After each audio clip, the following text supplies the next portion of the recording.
म्हणजे जिजाऊंच्या संस्कारांचा, महाराष्ट्र म्हणजे जिजाऊंच्या संस्कारांचा, शिवरायांच्या विचारांचा, शंभूंच्या पराक्रमाचा म्हणजे माझा महाराष्ट्र, शाहूंच्या पुरोगामी लढ्याचा, बाबासाहेबांच्या लेखणीचा, अण्णाभाऊ साठेंच्या लोककलेचा वारसदार म्हणजे हा माझा महाराष्ट्र, कष्टकरी शेतकऱ्यांचा, गोरगरीब दीन दलित धुब्यांचा हा माझा महाराष्ट्र, दिल्लीच्याही तख्ताला घाम फोडणाऱ्या जिगरबाज शूर मव्यांचा हा माझा महाराष्ट्र.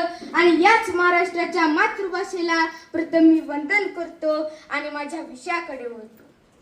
सन्माननीय व्यासपीठ, आदरणीय मुख्याध्यापक, वंदनीय गुरुजन वर्ग आणि दूध आणि पाणी यांनाही वेगळे करणारे राजहंसाप्रमाणेच आमचे परीक्षक आणि इथे जमलेल्या माझ्या विद्यार्थी मित्रांनो, आज 27 फेब्रुवारी मराठी भाषा गौरव दिन.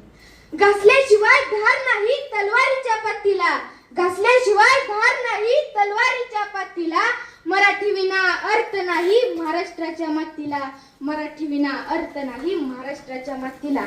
इसवी सनाच्या 12व्या शतकात संत ज्ञानेश्वरांनी जी भाषा रुजवली, संत नामदेव, संत एकनाथ, संत तुकाराम यांसारख्या अनेक संतांनी जी भाषा जगवली, छत्रपती शिवाजी महाराज यांनी परकीय आक्रमणापासून जी भाषा वाचवली आणि कविवर्य कुसुमाग्रज यांसारख्या अनेक साहित्यिकांनी जी भाषा वाढवली, त्याच मराठी भाषेचा आज गौरव करण्याचा दिवस म्हणजे मराठी भाषा गौरव दिन आपण सर्वजण येथे साजरा करत आहोत.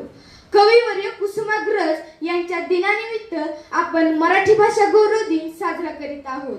आज मराठी भाषेचे अनेक लोक व्यवसायासाठी तसेच नोकरीसाठी संपूर्ण जगभर पसरलेले आहेत. जगामध्ये तब्बल 10 कोटी लोकांची मातृभाषा ही मराठी आहे. आपल्या पूर्वजांनी साहित्यातून तसेच संस्कृतीतून मराठी भाषेचा संपन्न वारसा आपणा सर्वांना दिलेला आहे आणि हा वारसा टिकवणे आणि वाढवणे हे आपल्या सर्वांचेच कर्तव्य आहे. ज्ञानेश्वरांनी लिहिली ज्ञानेश्वरी, ज्ञानेश्वरांनी लिहिली ज्ञानेश्वरी, तुकारामांनी रचली गाथा, तुकारामांनी रचली गाथा. चला संपन्न करूया आपली मराठी भाषा, आपली मराठी भाषा. मित्रांनो, मी तुम्हाला एक उदाहरण देतो. डॉक्टर बाबासाहेब आंबेडकर असं म्हणतात की नाचून मोठं होण्यापेक्षा वाचून मोठं व्हा.